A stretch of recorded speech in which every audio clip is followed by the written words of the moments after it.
And that's what I think about that punk. Oh, is that right? Yeah. Welcome Wow. back to Lost Legacies, everyone. A I'm Matt. Hidden City Book Company production, and I'm Sam. That's right. That's right.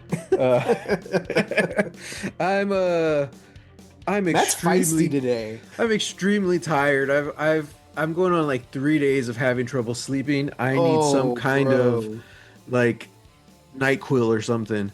Oh, Um, jeez.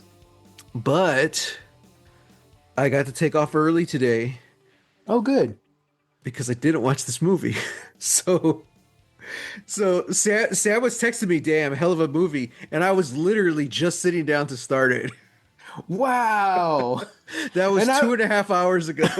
and I was even gonna say, I was like, man, Matt hasn't he hasn't told me anything about the movie either Oh, way. I feel like he would have said something. It would have come up yeah. organically. Wow. No, I've just been getting home from work and I'm just like brain dead, man. Like I'm Mm. just like, oh, like I never want to like watch a movie, especially doing this show because like we're kind of being uh critical of it, like I want to enjoy what I'm watching, but also like I want to give it a fair shot.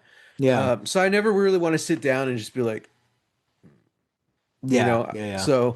so yeah, I told myself I'll just take off early and I'll watch it.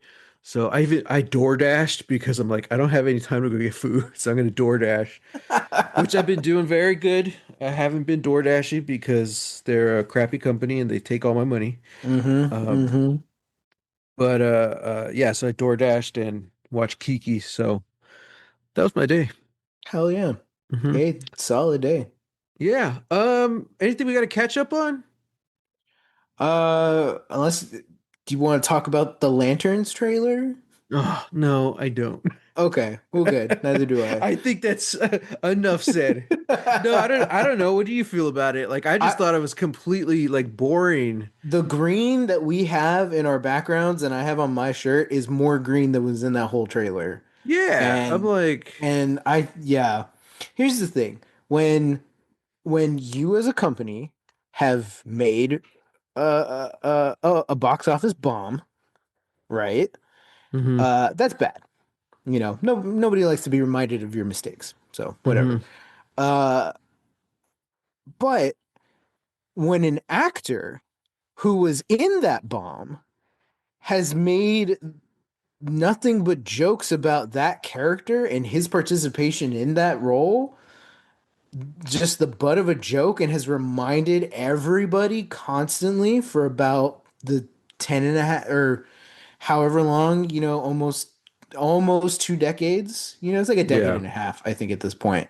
Um, I think that really hurts. I think that really hmm hurts, more than the movie just not being good. yeah. Uh, Uh, the movie sucked, and that may be due to Ryan Reynolds or other forces behind the scenes. Point yeah. was, it was a bad movie, but Ryan Reynolds continues to beat down and to break down that brand that is Green Lantern, and Yeah. it's now it's hurting all the next projects coming out. Yeah. Yeah. That's also a big reason why there was no Lantern in the Snyderverse, Mm-hmm. right? Yeah, and Mm-hmm. it's just like because not only does that film leave a bad taste in your mouth, but I mean, it's just a Hollywood. Hollywood regurgitates everything every couple of years, and it's just like, boom, Yeah. let's just do it again. But because Ryan Reynolds keeps beating this dead horse, Mm-hmm. uh, it's just like it might be an ego thing. I can understand being embarrassed by something you did, Sure. whether it was a mistake you made or external forces that caused that.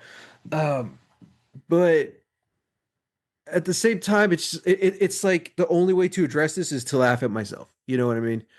Yeah. Which I feel But like is healthy, but now it's just like, okay, dude, are you gonna grow up at this point? Like, is yeah, it behind yeah. you? Because that's the thing is just like, yeah, sure. Like, I feel like in the earlier in his career, like, especially like immediately after, I feel like that's a good mindset to have. It's like the best thing I can Yeah. do is laugh it off.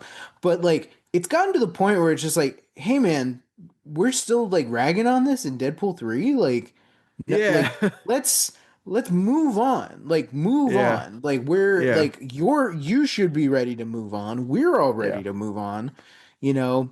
So yeah, I don't know. The whole, So on the whole though, like the I I haven't been a fan of anything that I've really heard coming out of this. Like the I like fact the that casting it's, of Kyle Chandler. yeah, yeah. I I think do as like that. yeah, I think he's a great addition as which one is he? The How? okay, so yeah, it's Hal, right? Okay. Yeah. Who was the second Green Lantern, if I'm correct? Okay. Technically yes, because the Green Lantern history is slightly confused. The first one was Alan Scott, but he wasn't technically like from like the alien Green Lanterns. He has a whole other origin. Okay, But interesting. yeah, Hal Jordan was like the first human to have like the Green Lantern core ring. Hmm. Yeah. Okay, just to tie in this whole conversation with everything we were just talking about, like Hmm. I think the brand is just so tarnished still from that movie and Ryan Reynolds' continuous jokes that some powers that be said, okay, if we're gonna do this, it needs to be gritty, it needs to be grounded, and like Yeah. this is not what I want to see from a superhero story, like Even like especially something as fantastic as Green Lantern. that's kind of Like, my thing. It's like this wouldn't be a problem if this was like another like gritty, grounded, yeah, superhero, but like it's the fact that it's Green Lantern. I'm like, you could just do the same story, just put it in space, just yeah, like exactly. put it on a, sci-fi loves to do its desert worlds, like put it on a desert world, have people with cellophane jackets or something. Like, I don't care. Like this it looks like it would be a fine show if it was just a cop show. But it's the Here's the fact that thing. it's the Green Lantern that I'm like, this, yeah. There's barely any Green Lantern stuff in the trailer. Hmm. If you take it out, it just looks like a rip off of Reacher. And I Yeah. feel like that's what someone did. They're like, "Hey, Reacher's big right now. Let's just do that." Yeah. And again, it's very similar to what's the main actor, Aaron Pierre, is that how you say it? Yeah. He was just in that other movie, What is it? Rebel Ridge? Rebel Ridge. Yeah, Yeah. very similar to this Lanterns trailer. Like, and I liked Rebel Ridge a lot, but Yeah. um uh yeah, this just looks like I had such high hopes because Superman, the first film in James Gunn's universe here, was so comic booky, Hmm. and they really went there. And then now he's doing Peacemaker, and Peacemaker is very comic booky and out there. And now this is not saying that you can't do something more grounded and gritty, but it Yeah. feels weird for it to be a Green Lantern Yeah. thing of all things. Like Like, this feels like a holdover from, the earlier days where it's like, oh, he's gotta earn the ring, he's gotta earn the uniform. It's like I can't wait to watch them do like three constructs and then wear the costume once in like 8 or 10 episodes. I You feel know? like, and this is what we kind of got when they announced that Daredevil was coming back with the Mhm. what was it called? Season Born 4? Again? Born Again. They were Yeah. saying they completely scrapped everything because you don't actually see him in costume till like episode 4. And it's just like, what are we doing, guys? Like, Yeah. come on. I get the same vibe with this. Like, Yeah. we're not going to see a power until the last 5 seconds of the first episode, and it's gonna tease it. Yeah, everything is Surf Dracula right now, so Surf Dracula? What does that mean? so that's it's a meme that somebody essentially used to like Surf Dracula. Hmm. If it was a show from like the 50s or probably 60s, like every single episode just have Dracula on a surfboard for no reason. What's the reason? It doesn't matter. The title of the show is Surf Dracula. He's gonna be surfing in the episode. Hmm. Nowadays, you reboot, Surf Dracula. It's a 10 episode Netflix series that's very broody and very dark. And there's like there's no surfing until the very last 5 minutes of the last episode. And then the Mm-hmm. show gets canceled because, nobody watched Yeah. it. Yeah, like this is Surf Dracula to me. It's like if this Yeah. show had been made earlier, we'd be having Green Lantern shenanigans like all the live long day, you know? Yeah. Um there were there was a thing that I was just about to say specifically about that, but I forgot it. Well, I will say this. One of the things that I have disliked about Green Lantern over the last decade is how they try to make him very humorous. Now, it depends which one you're talking about. Typically it's Hal Jordan. Yeah. But in the comics, in the animated films, and it's just like, you know, we grew up with the animated series, 90s and early 2000s stuff, and like I didn't really have a lot of exposure to Hal Jordan. John Stewart was always my Green Lantern. Yeah. But to me, like the Flash was always like the comedic one. You know, Yeah.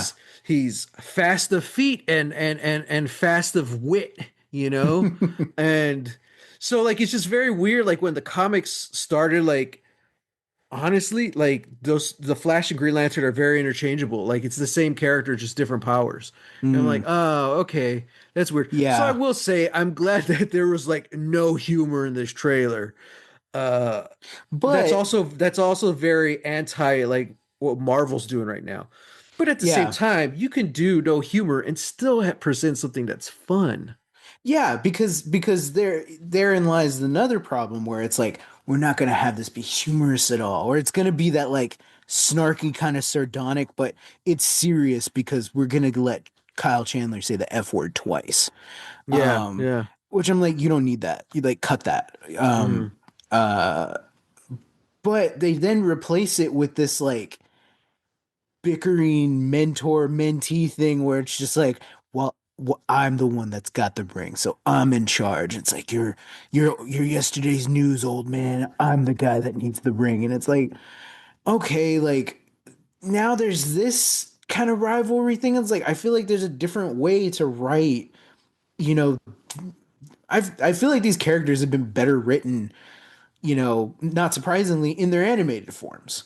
Right, yeah. Where it's like now you have these writers who aren't taking the comics into account, not taking the animated shows into account, and they're just I feel like they are just doing that. We're gonna like it's True Detective, it's Longmire, it's Reacher, but they're space cops, but on Earth, and But it's not like in space. Yeah, yeah, exactly. I'm like, Like, well, like, yeah, yeah. Even then, like, if it was not set on Earth, like, I would probably have the same problem, just writing wise, dialogue wise. But like, yeah, yeah. yeah.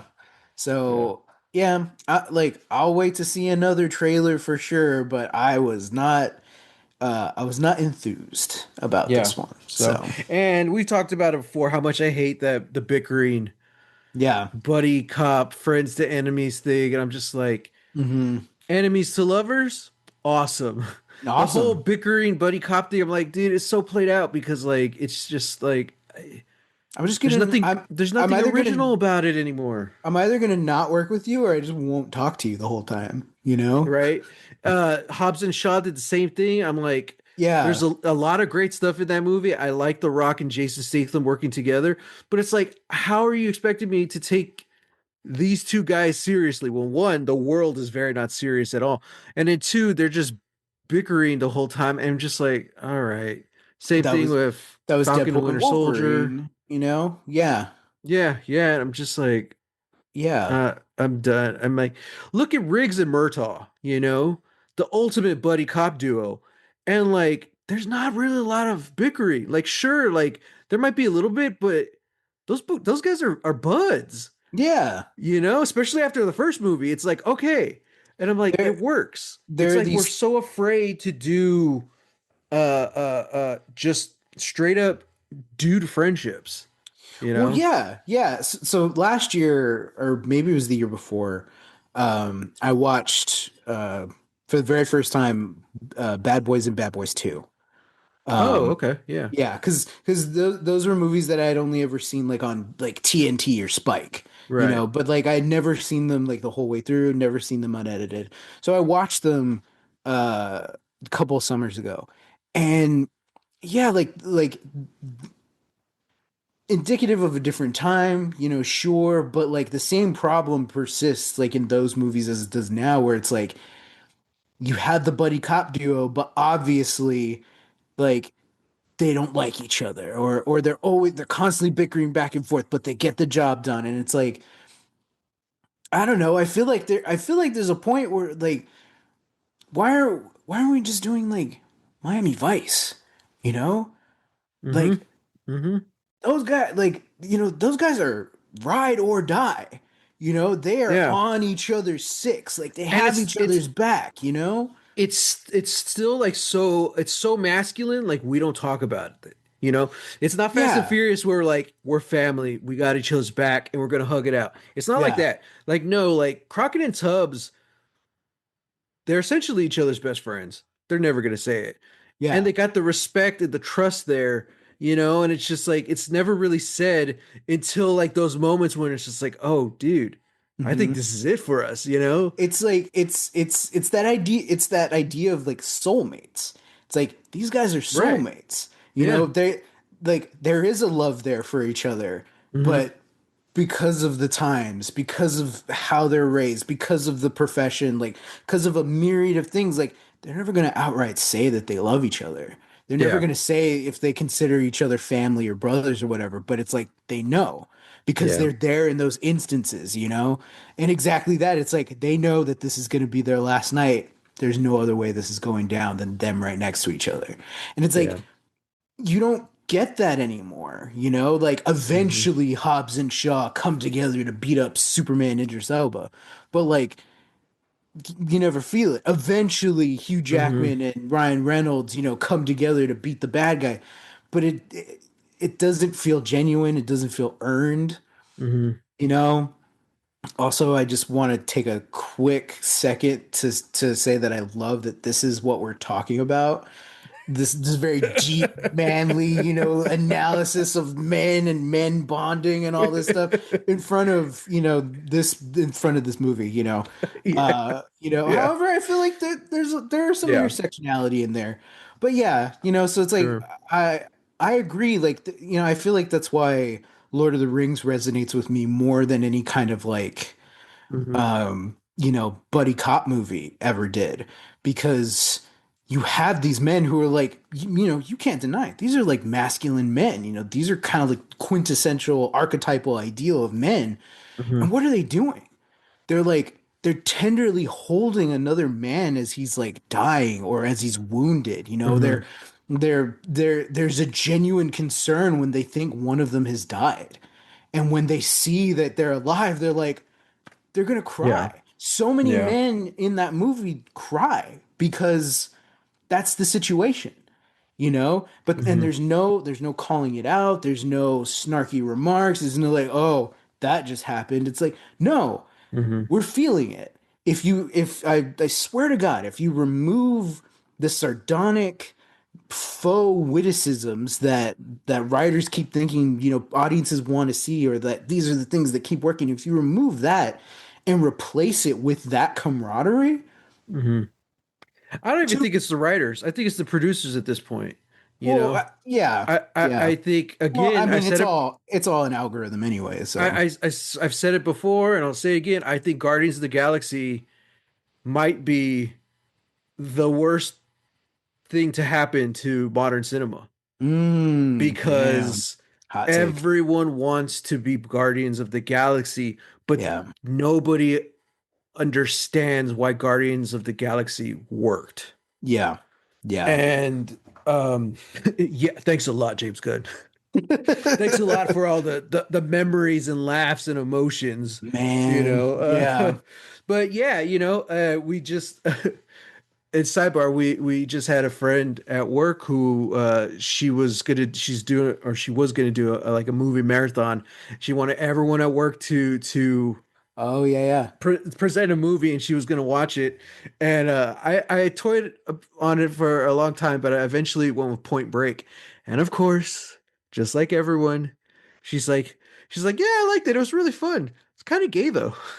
And I just went with it. And I'm here just thinking like, man, I love Point Break because it's so rare that you got these two dudes, especially these masculine dudes, who are just like vibing, they just got the friendship, and it's kind of rare to see that.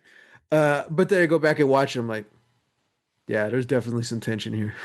Yeah, there's some sexual tension here for sure. I mean, like, it's funny. It's funny you say that because I just watched a video. This is like couple. Is it maybe like a couple months old from that content creator like Stories of Old. Yes, Uh, yes, I love that guy. he just did a video about when women portray masculinity in film. Mm-hmm. And I can't remember what the movie is, but it's about this one particular group of French Foreign Legion. Like these guys are training to become part legionnaires, Hmm. and it is very like there is a lot of tension. There is a lot of anger. There is a lot of camaraderie. There's a lot of these things.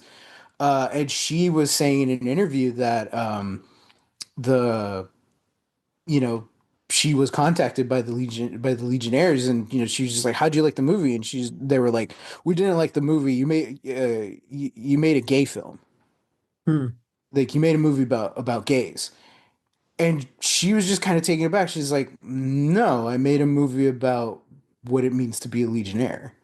Hmm. And yeah, so like Stories of Old starts to deconstruct it and starts to go in, and it's like it again, it's indicative of a much larger problem where exactly like what we've been saying, like men aren't taught to emote. They're not Mm-hmm. taught how to correctly or successfully express themselves in ways Right. that are healthy, or even if it's in unhealthy ways, like there's no space for them to explore that without it being exploited mostly by other men. Mm. And that's kind of what the movie is also tackling. Like it is about this one. I think he's like uh, he's like the staff sergeant or something. Like he's the one who's like training the trainees, and he's obsessed with this one guy who like is doing it all. He's like the best of them, you know. But instead of treating him like the prized pupil, he's treating him like dirt. And he's like Mm. hounding on him. He's constantly hounding on him to the point where like this guy gets so obsessed with him that on one occasion they're like driving back like through a desert or whatever. He tells him to get out. And he Mm-hmm. like sabotages his compass and says like find your way back. If you find your way back, like, I'll stop.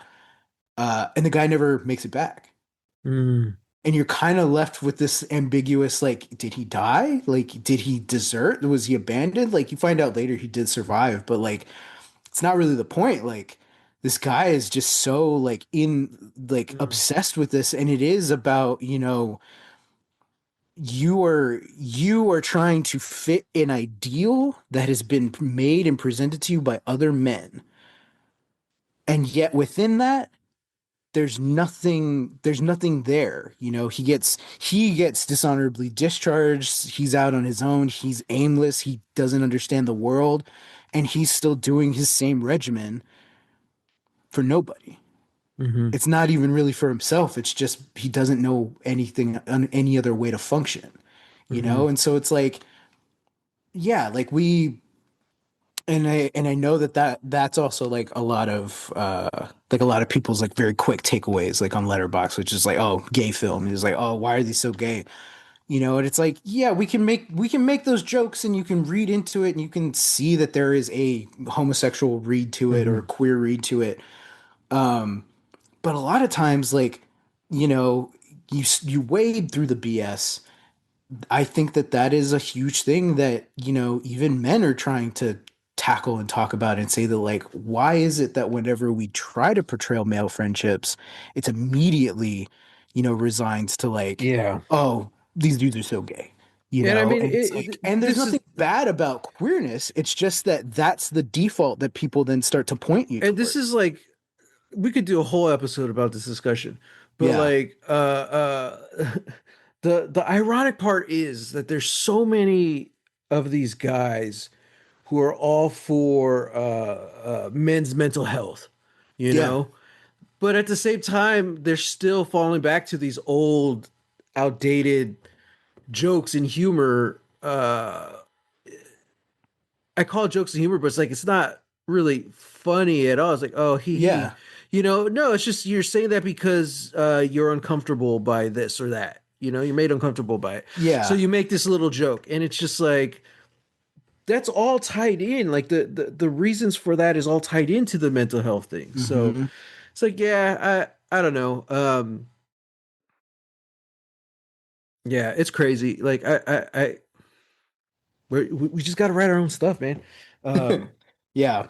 I remember one of the reasons I really love The Gray is because it was just a bunch of dudes surviving. And they're Hmm. butting heads, of course, they're fighting, but like I thought they did it very well. And I think it's also kind of interesting how that was Frank Grillo's like big breakout role, you know? Hmm. And Joe Carnahan was saying, right? That's Carnahan flick? Yeah. Yeah. Yeah. He was saying he's like afterwards everyone kept saying like who's this guy? Who's this Frank Grillo guy? Like he's just so manly, so masculine. Mm. And Carnahan was just like he's just Frank. Like he's just a guy. Like he wasn't playing a role, you know? Maybe he's a little bit more of a dick in the movie, but Yeah. and he's like, yeah. And that's why I really like seeing Frank Grillo's different roles. I liked him in that time loop movie. Uh and Oh, and boss level. Boss Level. I really liked him in that. But then you, you put him into like an Anthony Mackie movie, and it's back to the goal, same old tired tropes of bickering and fighting, and it's just like, oh my god, Yeah. yeah. Yeah. So I don't know. Yeah. Speaking of buddy cop drama, I don't know. Speaking of absolutely none of that, None of uh, that. we're pivoting and shifting the conversation now. Important as How it do is how do to, middle-aged men write 13-year-old girls? yeah, and do they write them well? Exactly. Or do they just sound like 33-year-old women? We're talking about, Wow, ooh, what is this? harsh. 1989, right? I Uh, believe. yes, Kiki's 1989's Kiki's Kiki's Delivery Delivery Service. Service, Uh, directed no, by Hayao Miyazaki. yes. I didn't mean that as a like as I just thought it was funny. I Oh, like the voice actor. This was the English dub because I watched it on HBO. hmm, hmm. Um, They do have both dubs. They have the really? original Japanese, Oh, but the one that gets presented as soon as you type it in is those the rat the bastards. 2010 redub, English dub. Those rat bastards. Okay, so do we know any of these people in the dub? Uh, I mean we probably do. I don't know why I didn't already pull it. Oh, Oh wait, yeah, I didn't. Kirsten Uh, Dunst? yeah, she's Kiki. Wow, Phil Hartman. Wow. Yeah, yeah. Phil Hartman is Gigi, Wait, who's Gigi? the cat. Oh, that's right. Oh, I'm sorry, Phil. I wasn't a fan. I like the cat, but I did not like his voice at all. Um, Oh, oh, well, Janine and that Garofalo, Matthew and that's an Lawrence. interesting thing too. Apparently there was an English dub before this. I feel like if I read it correctly, there have been three English dubs. Oh One of wow. them was specifically for in-flight movies. Hmm. And yeah, apparently like that actor, I didn't read up too far into this. I don't know if there's much more there. But apparently the producer of Kiki's was a huge fan of um of that voice cast's Gigi. He felt that his voice fit like perfectly Hmm. against like the Japanese audio.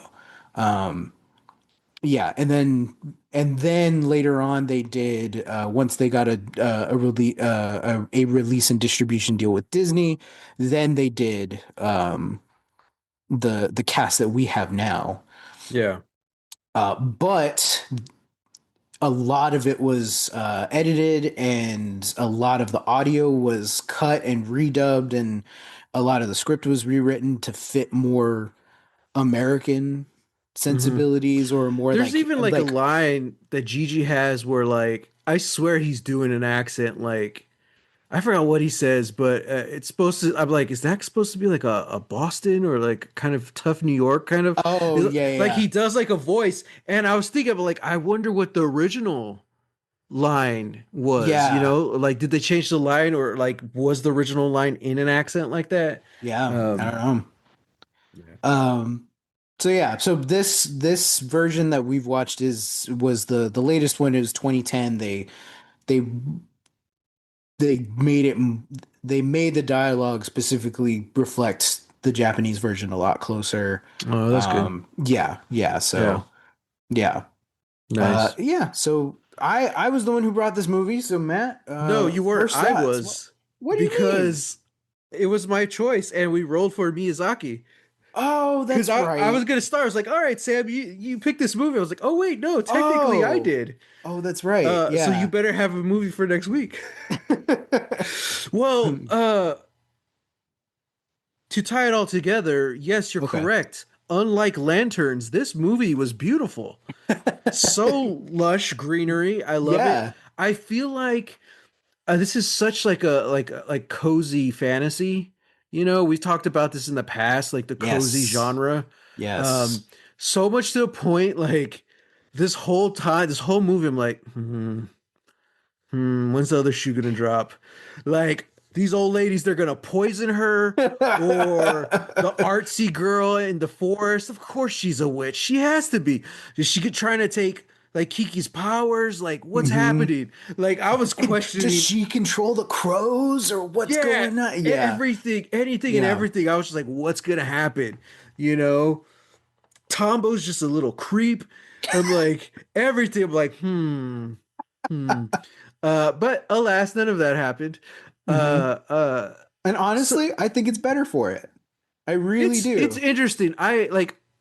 I've I always hear everyone praising Miyazaki films. I'm like, okay, cool. So I never really heard any detractors, but I hmm can see why this movie isn't for everyone. If there's haters out there, I kind of get it. hmm Um, it's the plot itself is very thin. Most of it is just kind of like uh little adventures along the way. Again, if Yeah. this was modern day Netflix, we would have a 10 episode series and hmm maybe 3 of them would actually be about her wizard or her witch powers. You know what I mean? Yeah. Yeah. So They would do the whole, old ladies trying to poison her, and, exactly, yeah. yeah, yeah, Yeah. yeah. They would do that. So but yeah, no, like I think that's kind of that's one of the reasons why I really liked it because it was like a cozy story. And it was hmm just kind of her just going about her day, you know, or just life and days, just normal, just doing her jobs. And like, hmm man, it is kind of she sounds like a 33-year-old woman, so I have to keep reminding myself, Matt, this is a 13-year-old girl. She doesn't get it. But I'm like, girl, stop complaining about your job. You can fly. You know? She goes through the whole Spider-Man arc of like losing her powers. I'm like, are you kidding me? Come on. Well, I mean, hey man, you sound no different than Tombo. It's like, look, Do man. better, Kiki. But I get it. I completely get it, you know. Yeah, it's this I feel like captures the thing that I feel like we've talked about, like, is missing from like other magical movies, or about like people with superpowers, or budding Hmm. powers, or anything like that, where it's like we're always talking about like the grandiosity, and how like epic and how cool would it be to have magic and all this stuff. And like, here with few exceptions, the magic feels so mundane. You know, Right. Yeah. Yeah. if this had been an American production, if this was an American movie, there would be there would be like sound effects every time Kiki flies. It would be so grand, you know. Anytime she's doing Yeah. anything like any magical thing would have like a sound or something to it. You know, Mhm. Gigi would fully be talking at the end of the movie, you Yeah. know. That doesn't happen here. And I love all those choices. Yeah. I like him not talking for like that whole third act. Yeah. Um, and I love the sound design about like the Yeah. instant the movie starts. I'm like, ooh, Mm-hmm. cozy. And it was the whole time. I loved it. And then I love when all of a sudden there is no sound at all. I'm like, all right, Mm-hmm. this is cool. This is, you know Mm-hmm. me in silence. I love silence. Silence in films. I love that. Yeah. Uh, so yeah, I really I dug that. I enjoyed it. And then her walking back from the beach, I'm like, oh God, that sucks. Yeah, I wish I had a broom too. You know, it's just like so. Yeah, like I like all those choices, and it's very much not an American film, Mm-hmm. very much not a modern film, Yeah. and Yeah. yeah, man, I really liked it. Oh man, I forgot what I was gonna say. There's something else I was gonna bring up Mm-hmm. uh about like the powers and all that stuff, but yeah, I just like how very matter of fact everything is. You know, okay, there's witches in this world, but like they're so rare. Yeah. Like they're very cool when you see one. I'm like, oh, that's cool. Mm-hmm. Okay.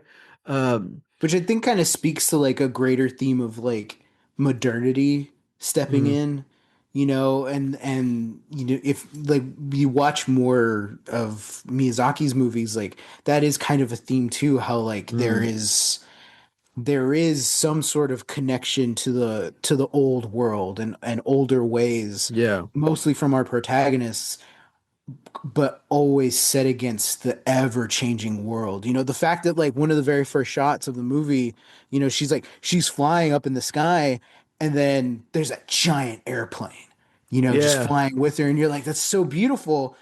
But then you start to connect the dots along the way too of like, oh, she's in this huge town. It's so modern. They have trains. They, you know, yeah. dress like, you know, they're not dressed like some of the people in her village. Like, so Hmm. you know, you in the old, you know, clock tower keeper, he's even saying like there hasn't been a witch here in forever. It's like, Hmm. okay, yeah, so it is this kind of thing of like it's the old world trying to find its place in the new.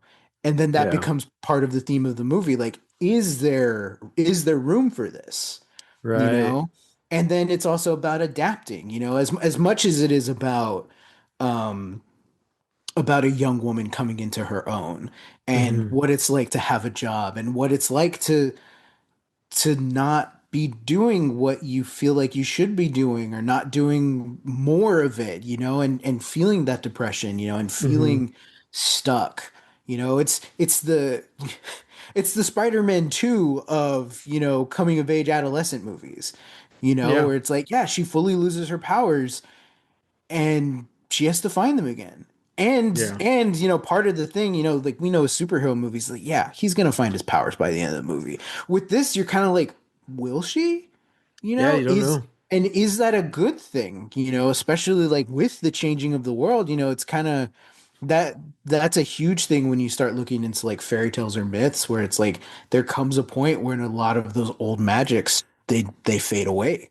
They're not here Yeah. anymore to make room for the next age of Hmm. something, you know? So it's like, is that is that a possibility, you know, in this Yeah. movie? And thankfully, thankfully at least for this, it's not. Yeah, and like the more and more we start seeing the blimp, I was thinking like, oh man, this is so interesting. You know how like this kind of is representing like more modern day technology, and Yeah, for I was sure. I'm thinking I'm like, man, when's the other shoe gonna drop? And then when the kid is like, oh, we're gonna let's go to the beach, and like they turn the corner and you see it on the beach. First thing I Uh-huh. thought of was like, Nazis. Damn it. Luckily that wasn't the case, but Yeah. the whole crashing thing, I was like, oh, okay, that's pretty cool. Then she has to have her superhero moment where she like takes off. I'm like, okay. Um, And but even then, that's not perfect, you she know? still can't control it. And I was Yeah. like, okay, all right. Uh, Yeah. yeah. Yeah. Yeah, no, I mean it was fun. I really dug it. I did not like that little kid until like once you get like his more nerdy side. I was like, oh, okay, you start seeing like the bike he built. I'm like, oh man, I love Yeah. people who are passionate about things, whatever that thing is, you know? Yeah. Because before it was just like, all right, just stereotypical nerd with the glasses who will not leave this little girl alone. But then you're Hmm. like, when you actually get to see him like talking about like flight and the things he's interested in, I'm like, all right, kid, you can stick Yeah. around. Yeah. So, You know, and that is another thing that I think a lot of people like Miyazaki's films mhm. for, is that there isn't ever like forced romance, you Mm, know? hmm. So it's like because Hayao Miyazaki is very adamant about like wanting to show men and female friendships, Hmm. you know, and especially doing that with kids in movies, because Oh, that's every a film whole other he discussion. every you know, well, yeah, because it's like every Can men movie, and you women be know, friends? We and just talked how about can men be friends with can themselves? men be friends with themselves? Apparently Yeah, not, you yeah, know, but yeah, and Hayao yeah, Miyazaki is firmly on the yeah. yeah, obviously they can Well, be. yeah, and it sidestepped a lot of I guess tropes that I'm used to just Yeah, from these last 38 years of film I've been watching. 'Cause like when she runs into what's his name? Tombo? Tombo. When she runs into him after she gets sick and and he's just totally cool with it. You know, she's like, "Sorry to show up," and he's like, "Hey, no, I'm sorry that you got sick." And I was like, "Yes," because modern day, we go through this whole thing of like, "Why weren't you there? I was waiting for you in the rain," and all of a sudden, Mm-hmm. like he resents her now because of it. And I'm just Mm-hmm. like, "No, no, just no, swept that aside." And I'm like, "Okay, Yeah. cool." So, I really like that. It's just it felt very all these storytelling choices felt very mature Mm-hmm. for like a kids film, you know? Uh and that's because they don't make them like they used to, man. Like I really dug it. Yeah. Um I Uh, love the artist in the forest and that painting she did. yeah. And I was like, wait, is she gonna like paint Kiki and like it And then like take her takes her magic. powers? Yeah, It it takes puts her her in the soul. painting. Yeah, exactly. I'm like, what's going on? But no, it turned out to be cool. I'm No, like, all right, no. I like this world. Okay. Yeah. So Yeah, this is a world that's so good that I had to read this in the notes. It's a world that's so good that apparently World War II never happened. Uh really? yeah, yeah. I'm not exactly sure why. So this is a fictional city that's based off of a lot of a lot of European countries. Mhm. Um But yeah, apparently that was just a thing that I read up in the trivia notes that Hayao Oh, Miyazaki says that World War II never happened in this world. Um, and I think that's nice. I think that's a nice thing, yeah. you It's know? kind of interesting. But like the lore side of me, I'm like, okay, how does this happen? Like how do we connect the dots? You know? Like It's probably because the witches prevented it somehow.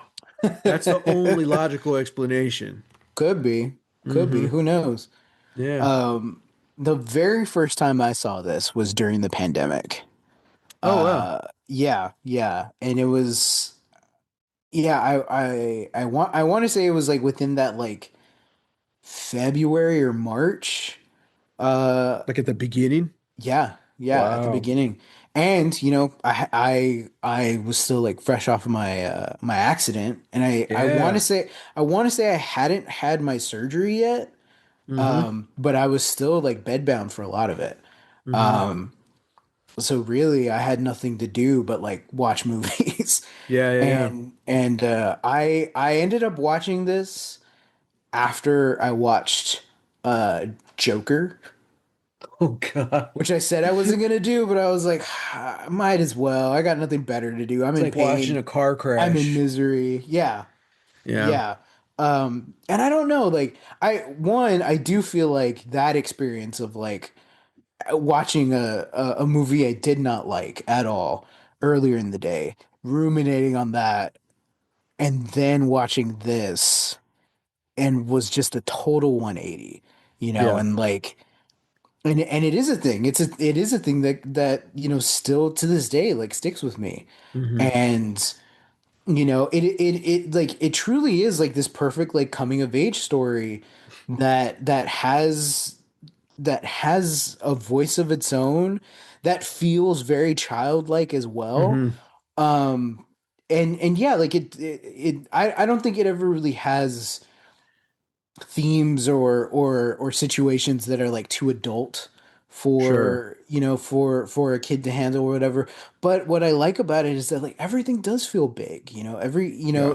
it's big mood swings, like Kiki has her first customer. This is amazing, let's go, the music swells, and like, yeah, we're Hmm. off, we're going, we're gonna do great. uh and she kind of beefs it, you know Hmm. she Hmm. the crows hate her, and she's got Yeah. to do a whole side quest in the forest. Gigi has to play a decoy, and she's there for a Hmm. long time, and but we're in it. And it is this interesting thing of like, this is where the drama is. Yeah. And it's not about you know the world learning about magic or her learning to control her powers. It's like, no, it's just about you finding what it is you like and doing it, Yeah. you Yeah. know? Um, and yeah. But at the same time, like first off, I thought you were gonna say what you said. It's perfect, and you took a little pause. I thought you were gonna say it's the perfect double feature, Joker and Kiki's Delivery Service. Absolutely not. Nobody should watch Joker. Nobody should be watching that movie. But No. here's the thing. Like, I agree with what you're saying, but at the same time, it's also like what is the story? Even without the magic. It's like finding something that you enjoy doing, but also like her whole thing is like the hustle kills the dream. That's something we're all facing right now with hustle Oh, that's culture. true. Yeah, yeah. She says how like she used to love flying until she started doing that as her job, Hmm. and and she ends up being able to do it again and getting her powers again when she needs it.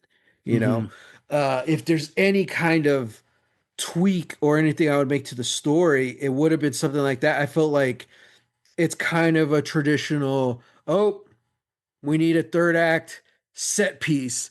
She's Hmm. going to get her powers back, saving the day. Whereas, like, I think of all movies, this would have been perfect too if it was less spectacular.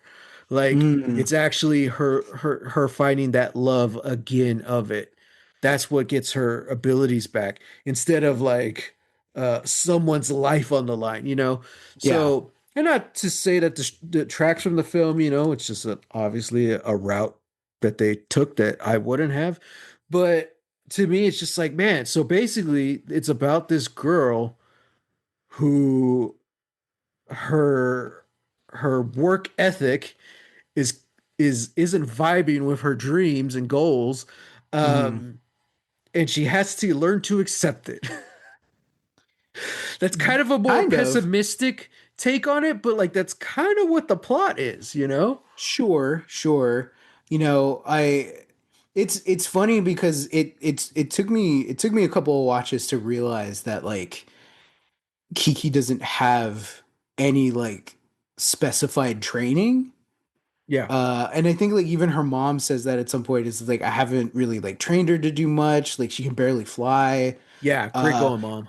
yeah, yeah, exactly. Thanks, mom. Really setting me up for success here. Thanks for not Uh, teaching her potions because the mom doesn't know potions either, apparently. well, no, I think she does. It's just that, like, she gets this news and is shocked, and That's true. it's just like, It's all Goo. Kiki news, so Yeah, it's all Kiki's the Kiki one related screwing news. it She's up. like, what, Goo? Oh. It's like, yeah, yeah. It's like, hey man, you got to keep your Yeah. emotions in check when you're making Yeah. spell crafting and all that. That's true. But yeah, even when Kiki meets that very rude other teenage witch on her first night Oh out, yeah. you Yeah. know, she's just like, I can tell fortunes and I tell fortunes about love. What do you do? And Kiki's like, Mhm. oh, I hadn't really thought about that. I'm like, I love this. I love this so much because it is that very teenage thing of just like, I'm leaving home. I'm gonna get my own money. I'm gonna get a job. Mhm. I'm gonna live in a city by the sea. I'm gonna do all that stuff. But it's all the little. It's like you said earlier, like connecting the dots. It's like, well, where are you gonna live? Don't know.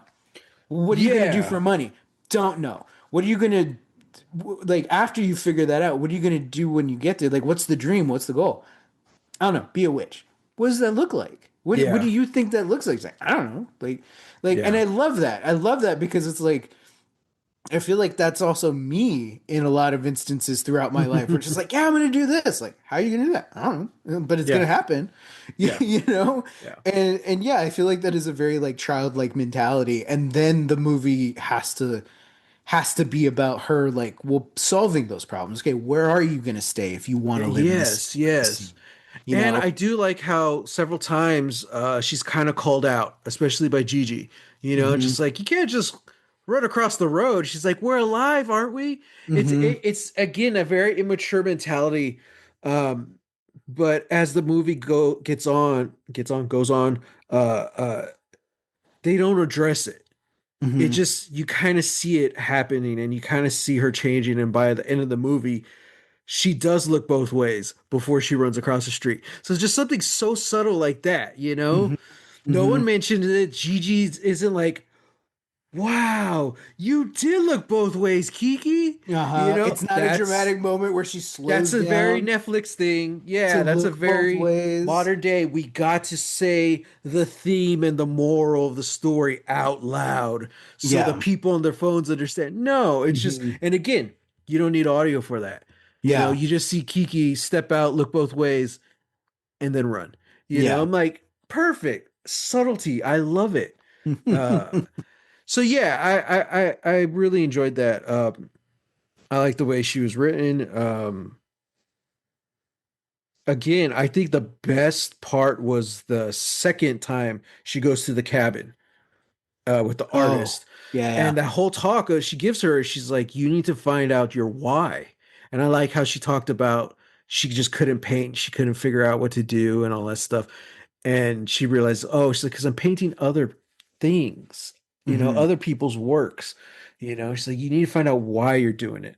And so I like that. So it isn't totally as bad as being like, oh, basically Kiki learns that, you gotta work. So just enjoy it. Yeah, just accept it and move on. It's like, Yeah, no. it really is about like her finding a work, and especially, I mean, come on. She's 13 years old and she just started her own business. That's pretty impressive, you know? Yeah, yeah. It's more about like finding the thing that yeah, it makes you happy or just that you want to do to contribute. It's an act of service. She wants to be that delivery girl, you know? Hmm. And I'm like, all right, that's cool. Yeah. And it is like, it, it is kind of what you said earlier too, of like, in a way, it is anti-hustle culture, Hmm. because it does address this burnout in a very big way. And it's just Hmm. like, hey, like you hit a wall. You can't Hmm. do the thing that you do anymore. You can't do the thing that makes you the money. And what is ever, the probably the best thing about this movie is that she has so many other people telling her, hey, that's fine. Hey, Yeah. it's okay. She has this older woman who is about to have a baby, has her own business, has a husband, Yeah. like is still working, through this whole Older thing. woman. Sam, that woman And was probably in her 30s. I'm just saying she's older than Kiki is, Matt. Calm down. Calm down. I'm Everyone's older than sorry. Kiki. God, everything's so I'm charged. sorry. I'm You just can't feeling say so anything anymore. so emotionally vulnerable right now because I'm about to turn 39. So Hey, Matt, age is just a number. Uh, but uh, but but it's like yeah, like she has this other female entrepreneur, Yeah. telling her the like, hey, like it'll be fine, like you'll get Yeah. your magic back. She And to has your point, I love yeah, how everyone is a positive influence in some yeah, way, and I really like yeah. that. So, Even the little old lady, she delivered that oh, big herring time. pie to, And I love to her her, bratty like niece. housemaid, Oh yeah, Barca. like Yeah. what's her name? Barca. Barca. I loved her. Dude, she's like, she pew, pew, she's on Yeah, the she's on the broom. broom. And then like the freaking blimps exploded, and she's like, oh, we're missing the best part. Like it just got exciting. I was like, who is this person? Yeah, but like Yeah. she baked the cake for Kiki. That Yeah. like there was no delivery in that point. Like it was just Yeah. like it was all a ruse to And it's say, not I'm very grateful for what you did yeah. for me. And it's nice that they kind of set up that relationship and that she's going to continue to bake this for Kiki on her birthday and Kiki's going to pay her back in some way for her birthday. Especially cuz Yeah. that lady's granddaughter is a dick. So, Yeah. yeah. Also the kid, what was the kid who got the toy in that other Oh, house? oh What's his yeah, name? Kent. Kent? Or Okay. Kit. Kit. Okay. I thought it was Cat. I was like, "What?" Yeah. It's like Ket. So it's like Kit. Kit. Okay. Interesting. Yeah. Yeah. Yeah, he's a Yeah. dick too. Yeah, he's a dick too. Yeah. It's like this is stupid. Yeah. Ugh. I love that dog though. He's just chilling, minding his own business. He hmm helps Gigi out and then he just takes off. Yeah, and I love that too. How like we're also very. I the first time I watched it, I was so worried. I was like, "There's a dog in the house. Gigi's gonna Yeah. die. Like Gigi, like Yeah. the game is up. They're gonna know, and Kiki's cover's gonna be blown. All this stuff." Yeah. And no, like he's just there. He like, Yeah. and he knows that there's a cat in the house, and he's like, "Yeah, you're not supposed to be here. All right." And Yeah. just like curls up behind. I'm like, it's so sweet and it's so nice. Like there's just so Yeah. much of this movie that just yeah. I don't know what it is. If it's like as like as men or like as Americans or something where it's like as like these avid movie watchers, but kind of specifically like for American movies, it's like, yeah, like there is a like a gear in our head that we have to switch when it comes to watching something like this, where it's like, yeah, you have all your expectations, and if you're watching it in that way, expecting, like beat, beat, beat, beat, Hmm. it's like you're in for a different movie. And I think Right. that's why this resonates with me so much too, where it's just like, man, like they got this right in 1989, Hmm. stuff that like even today, animated movies today like aren't doing or aren't Yeah. replicating or aren't trying to do for themselves. Like Yeah. yeah, yeah, it feel Thematically and also visually, man. This movie's just so oh, like I'm watching it and I'm like, damn, this looks so great, it's so beautiful. And Yeah, like I remember one of the first major things with the generative AI was someone tried to do that Miyazaki AI. And it's just like it doesn't hold a candle to it. yeah, I'm yeah. like, yeah, and man. and that's the thing too, like you have everybody who's like trying to be ambassadors for AI and usher in AI. It's like you're contributing to the burnout. You're not Yeah. contributing to the hustle. You're contributing to the burnout. Hmm. You are creating copies of copies of copies. Hmm. Like that's what you think. That's what you're That's doing. exactly what that And artist was saying that's why she burned out. Exactly. You yeah, know? it's like so. Like you're Uh-oh, hang doing on. another movie the other Hello, day where hello, they talked hello. about. You there? I'm here. Yeah. Okay, you're Did I freeze? yeah. Uh-oh. Okay, you're there. Am I here? Okay. Okay, cool. Yeah. It's because they heard us bad Um. mouthing Hope AI. that wasn't me. Good. Good. Yeah, Regurgitative AI. yeah, I start slowing down our internet because we're bad mouthing AI. So Good. yeah. But yeah, it's like I was watching something the other day where they made like a passing joke about like, now if only we could figure out how to remove the writers from the artistic process. Mm, in terms of like writing movies, and everybody like, ha ha ha, jokes about that. Uh, but yeah, like that's what these people are doing, and mhm. I saw that years ago, people have been talking about AI for years, and I saw people saying like, I don't want AI to make art for me. I want AI to like do the other stuff Yeah. so that I have the time to make art. So like, AI replaced the producers. There was this game Hmm. years ago. I think it was just called The Movies. I Okay. don't know. It was like a PC game, and I kind of remember basically that. you run a film studio starting, I want to say in the 20s. And Yeah. then as It's kind time of goes on, Sims like, right? kind of, but it was like a resource management. You had to make sure Yeah. your actors were well paid, and you're competing against like these four other movie studios. Okay. And uh another movie studio would make an offer to like your star actor, so you would have to counter and all this Mm. stuff. And um it was just very interesting. But one of the cool things was that there's at the top of the screen there was a timeline, and you had these major events that were coming up, Ooh. and you had to kind of time your movie productions to it. Mm. So if you see at the edge of the screen, there's like a moon landing coming up. You're like, okay, we're gonna start writing a sci-fi movie now, because by the time Ah. we go into production, film it, edit it, and then come out, it'll be just around the time of the moon landing. Mm. And then Mm-hmm. that will Mm-hmm. drive all the box office revenue. So what we need to do is you take AI to replace producers and to predict the future. So Oh, AI will wow. tell us, "Hey, this is what we need. You want a tentpole superhero movie that's going to actually work? This is your time slot. This Mm. is why, and this is why. Give us the reason." You know what I mean?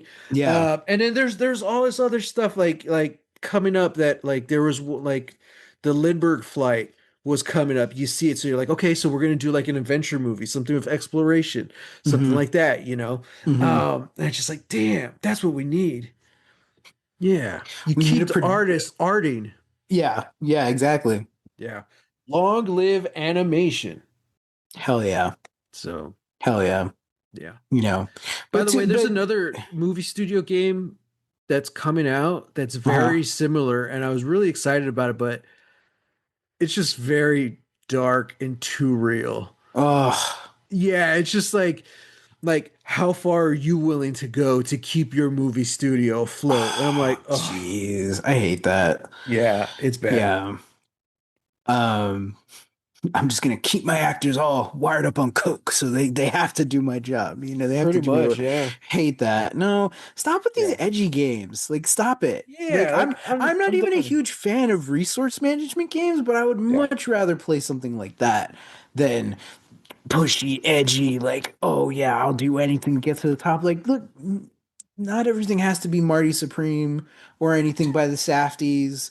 Yeah. Like Yeah. those movies are indicative of like hustle culture and how like, you know, kind of tying into everything we've been talking about is like this masculine ideal of having to make it, of having to do it your way, of having to do like this and that, Hmm. and having a plan and screwing up everybody else's lives along the way as long as you get your bag, and Yeah. having that be okay. And it's like, and here is a movie that completely refutes all of that. That is like, Hmm. I'm gonna do a job that like technically I do get paid for, that is an act of service though for the community. And when Yeah. I can't do it anymore, the community then comes in to be like, hey, are you okay? Like, not Yeah. even in a way it's like, we need you working, we need you to get back to work. It's like, no, I'm gonna I'm gonna come get you so we can go chill in my cabin in the woods. I'm gonna take you on a Yeah. beach day. It's like that's that's what we need more of. In a world filled with Marty Supremes, Hmm. be the Mummy 4. I don't know how that translates, What? but they're saying that's going to be the bisexual iconic movie of the future, The Mummy What? 4. What are you saying words right now? Yeah. What is happening? Yeah. I Dude, don't. Yeah, What? like Who's saying this? wait, have you not been reading about the Mummy 4? No. Oh, I'm sorry. I got it confused with the other Mummy movie that's coming Oh, the out. one with the creepy little dead girl? Yeah, that's why Hell no. I was like, Hell no. wait, what are you talking? That one? The No, one that Sam, looks like Evil Dead with the we're little talking about the girl? Tom Cruise flop. That's the one we're Oh, talking about. oh boy. No, Yeah. everyone would say like Rick O'Connell and Evie coming back, this is what we need to heal. I'm like, absolutely. Yeah. Absolutely. Hopefully. So Yeah. yeah, just you go where your passions lie. Sometimes that's in a spooky crypt underneath Egypt, you know? Yeah. Yeah. Now is it going to be a new mummy? It's got to be, I right? hope so. I don't want them to bring back Emotep again. Yeah, poor You guy. Let him know? just die. Yeah. Hmm. Well, even, he threw himself into hell Yeah. in The Mummy Returns, Yeah. you know? So, yeah, I'm sure he doesn't want to come back.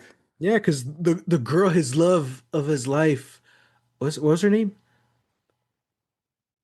Naxamaru, something like that. Something like that. Yeah. She Marty supremed him and ditched. I don't She's know if like, that. our love does not last the ages. No, it doesn't. Uh, yeah, yeah, Yeah. So, man. Yeah, I was surprised how quickly this movie ends. Like yeah. she saves the day and then boom, end credits. And before post-credit scenes were popular, we got a post-credit scene of the letter. Well, yeah. I Honestly, was I'm like, like, is this post-credit scene? Because, well, I mean, technically, because, kind of, but but and this is the thing that I love. I love this. I think they do this in every Miyazaki, or maybe mhm, just in Studio Ghibli movies. I have to go back and confirm. mhm. But I feel like they do this. They keep showing like little montages as the credits are rolling. I don't think Love there's it. like a final Love it. scene. I don't think there's Yeah. like a final like, post credit stinger like at the end of all of them. But yeah, like they all kind of do this. And I'm Hmm. fascinated by it, and I love it when movies do that. So I'm like I want Hmm. more of this, you Yeah. know? And yeah, I do love that because it's like we were here to tell you a story, and now it's over. Yeah. And I And we're gonna give you a little happy, like, sometimes I still don't feel good, but I've learned that I just gotta keep flying, And it's like, but yeah, I like that. Yeah. But I really liked it too because like we're actually as the credits are rolling, we're seeing the story still going. We're seeing the progression, yeah, and then we get the yeah. letter at the end. Not like Sinners. Like I don't like how they cut to the end credits and you're seeing the whole jazz at Oh, the end, not jazz, blues at the end. I wish they didn't do the credits until after that final scene because that final scene, as much as if we never got that scene, great, movie's still great, you know. mm-hmm, mm-hmm, But because of that scene, it hit so hard. It hit so hard. mm-hmm. And I'm like, yeah, no, that was my one complaint about Sinners, really. Like you Yeah, started the credits too early, especially because there are the people we see them all the time. As soon as the credits start, they walk out. They don't yeah, care about post credits or anything like that. They want to get in yeah. their car and leave before traffic. So, Let me tell you. People are weird. Weird people exist. We're sharing breathing room. We're sharing, you know, DoorDash delivery drivers with weird people. All right. On a plane years ago. This was a couple years ago. It's on a plane. I forgot to get the little like free headphones that they were handing out. So mhm. I couldn't watch a movie. So I was like, "Ah, okay, like Crap. this sucks." Yeah. Um, and like I had my phone, I had my own headphones, so I was like, okay, whatever. Um, but what I ended up doing was I was just kind of looking around me, ended up looking at the guy diagonally in front of me across the aisle. I started watching his movie, and he was watching 1917. Oh, yes. And I feel like I told you the story, but he was watching 1917, and we were about halfway through the movie when I realized that he didn't have headphones on either. And I was like, wait a second, like he didn't like, and the headphones they had were like the little white ones that you can plug into the screen, right? Yeah. He didn't have those on. So I'm like, oh, maybe he has like Bluetooth on or something. And he ended up turning to like talk to the stewardess or whatever. Nope, no Bluetooth headphones on. No big headphones, no little ones either. So this psychopath was watching 1917 on an airplane without without headphones and with no subtitles. So he's just watching this movie silent. And there's a fair amount of talking in this movie.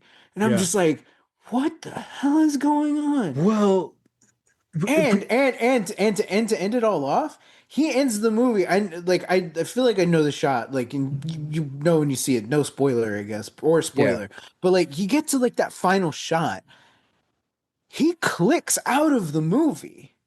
We have like 30 minutes left in our flight. He clicks out of the movie, starts browsing to watch another movie, and he's doing that for like 10 minutes, and then finally decides, okay, and clicks back and goes back to finish out. The credits hadn't even started. The final moment just started happening. It was basically like Kiki's like, we did the thing. And then this guy clicked Mhm. out of it. He's like, yep, that's the movie. I'm like, there's still movie left. Because you gotta get to the credits at least. And I was like, Yeah. this man's a psychopath. Yeah. I never want to watch another movie with this man in my life. That's crazy, dude. Like when dad is on his iPad, he won't have the audio on. He'll just be Hmm. watching stuff. And I'm like, what? Sometimes there's subtitles, but when he's in his office, at least he turns the audio on. I'm like, Yeah. Dad, this is your house. You can turn the audio on. Honestly, Cat's the same way. Like if we're doing something or we have something Yeah. on, like she'll put her headphones in and like be on her phone. But Yeah. sometimes she won't do that and she'll just watch stuff like silently. And I'm like, Yeah. oh, okay. And like And I you try to know, do that and I'm like, wait, what's the context? Wait, what's yeah. happening? Wait. So um again, we mentioned it before. I'm kind of like trigger warning things I talk about a lot on the show, just in case, you know, people come and this is their first episode of Lost Legacies because we're doing Oh a lot yeah. more movies now. But trigger warning, I've mentioned this a lot. Back at SVA, we were talking about watching movies with no audio. Like if you Oh could watch yeah. if you could watch a movie without audio, and still keep up with the plot, it's really well done. So for decades, that's kind of how I write, and also because I'm just a visual person, you Hmm. know. Uh, so when I write, it's very visual, and that kind of goes back to what I was talking about earlier about playing with silence. I love scenes between um, characters, between actors, where there is no dialogue Hmm. or we never hear their dialogue. They're just whispering to themselves. So Hmm. the audience never knows. But if you have actors who are good at their job and you have a director who knows what they're doing, Hmm. you know exactly what they're saying. You don't have to Yeah. hear the words, you know? And I Yeah. love that. That was until recently Mm. because I was watching this thing about the movie Casino Hmm. and how this guy who's blind says Casino is probably the best movie to watch for blind people because the audio is so perfect.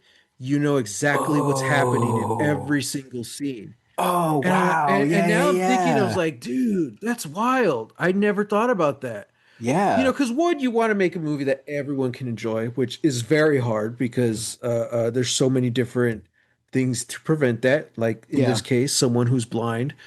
Uh, but now I'm also thinking like, okay, well, how would I do this differently without the visuals? You know, um, I watch Target Audience and they watch Star Trek. They're Star Trek reactors. They talk about it a lot. How uh, Star Trek tends to give like audio cues Hmm. very interesting ways when like a twist is coming or a surprise. So like when Riker shows up on Deep Space Nine, you hear his voice first, and then you're like, what? and then the camera pans and you see him. And you're like, oh, that's Jonathan Frakes. So I'm like, so Hmm. little things like Hmm. that. I was like, okay, cool. But also, I'm also thinking like, it probably isn't cost effective, but like, could you make like multiple versions of your movie? You know, this is like Matt's vision. Potentially. This is what I want. But then it's like, oh, okay, this is my version for this scene impaired, you know? So it's Mm. cut just a little differently because the focus is on the audio over visuals, you know? Hmm. That's That interesting. that'd be, and who knows, maybe it doesn't need to be super expensive. Maybe it's just a different version of the edit, you know? Yeah. Yeah. Uh so yeah, I don't know. I just that kind of blew my mind when this guy was talking about Casino and I was like, wow, Hmm. that's awesome. So yeah. I don't know That how is we started talking interesting. about that, but yeah. Yeah, I don't know either. Well, all in all, uh I'm glad we picked this one. So Miyazaki is back on the list of films, so at some point we're gonna get to watch another one. Hmm. Who knows? Hmm. Because I have like 25 movies on that list. So Who knows? um Maybe I'll hit Miyazaki again, or maybe I'll yeah. throw you a bone and be like, no, we're gonna watch this. Yeah. There were several that I wanted to go with, Mhm. and ultimately I feel like no, I wanted to do my favorite. Like this is my favorite. Uh, what? No, no, I'm not stopping you. I'm just Oh, preparing oh, myself to say something. oh, okay. Well, no, but yeah, I can definitely see, and that's kind of the thing too. Like, I know that there's so many fans of the Miyazaki movies specifically, Yeah, but like they're not they're not always for everybody, sure. and not everyone is going to be everyone's favorite. Mhm. I mean, there are a lot of people love, Howl's Moving Castle, Princess Mononoke. I feel Mhm. like truly, I feel like that and Castle in the Sky are probably like a little bit more your speed, Mhm. just in terms of like what they're doing, like storytelling wise and structure wise.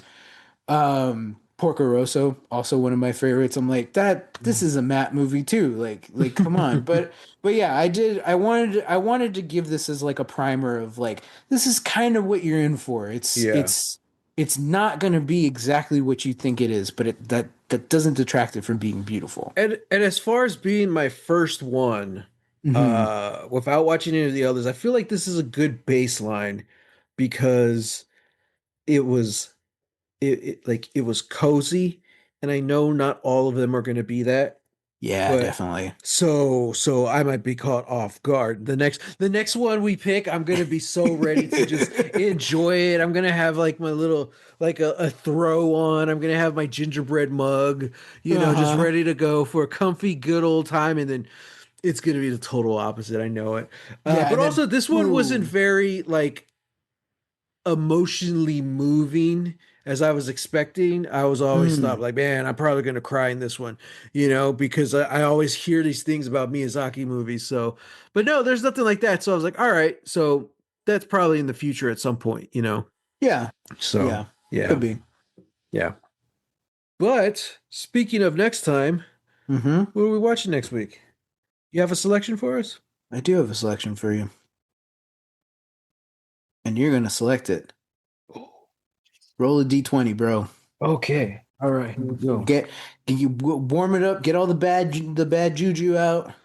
Yep. You know, and All then tell right, me what here. you get. It's what you got last week, a 16. A 16. Technically, I rolled it last time. So that's two 16s in a row. Oh, that's true. Yeah. You need a different die. Yeah, I think I do. Yeah. There is a choice here that's written for number 16, but we're not going to go with that.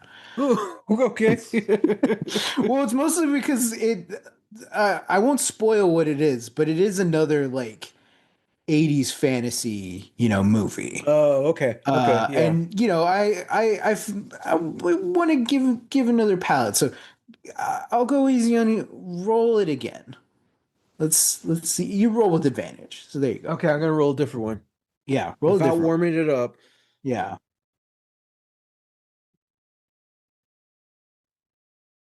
It's It's 16. This is we're crazy. we're not doing no. We're not Okay, doing hang on, that. We're hang not on. doing that. Come on. Okay, that's a nat 20. There you go. It Okay. only took me a couple of tries. Okay. This is the choice that I have for my net 20. Now this is going to be interesting. Um as far as I know, this is only on Amazon Prime. Hmm. I do want to see if at least for me, like I can find either like a free version or I can go buy like a physical copy or something. Sure. But next week we're watching a movie that I saw last year that I've been low key obsessed about, that I've thought about at least once a week ever since I saw it, and kind of changed my life. Hmm. That's gonna be like the YouTube thing, YouTube reacts Sam's face like, this movie changed my life. Uh, it's a little indie picture called Molly and Max in the Future. Oh, we've talked about this one. Yeah. We have talked about this. I think I talked about it on the pod Yeah. The last guy year. Aristotle Atari. Yes. Yes. Yes. What a Yeah, yeah, yeah. name. What What a a name. name. What a name. What an actor. Um, yeah, truly, like, yeah, kind of like awe-inspiring for me. And I'm like, Hmm. I feel like this is the kind of thing that I want to make. And it does seem doable, you Yeah, yeah, know? yeah. Um, Okay. so yeah, so again, as of right now, as far as I know, the only place where you can watch it streaming is on Amazon Prime. But I will try and find a way to, Cool. I will try and find another way to watch it. And if I do, I will, you know, I'll Just put let us that in my know. socials, There's I'll there's let you so like know. every movie I've picked so far this year has not been streaming. Yeah. You have to pay for it. Or it's been like Yeah. free on Tubi. So Tubi's nice. So, Yeah. okay. Tubi is nice. Oh, that's a good idea. I haven't checked on Tubi, so maybe I will.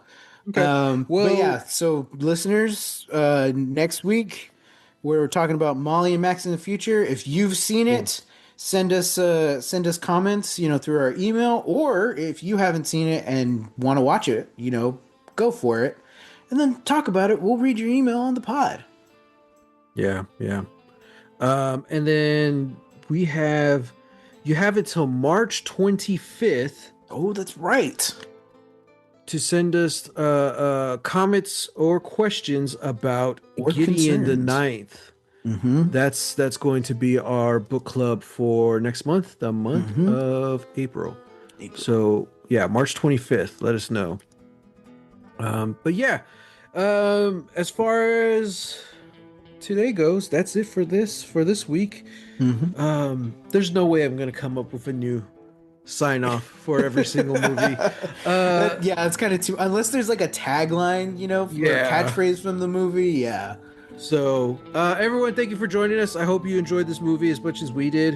Mm-hmm. Hit us up, hashtag Lost Legacies. We're on most of the socials. We'll see it. Mm-hmm. Um, yeah, so until next time, get lost. Get lost.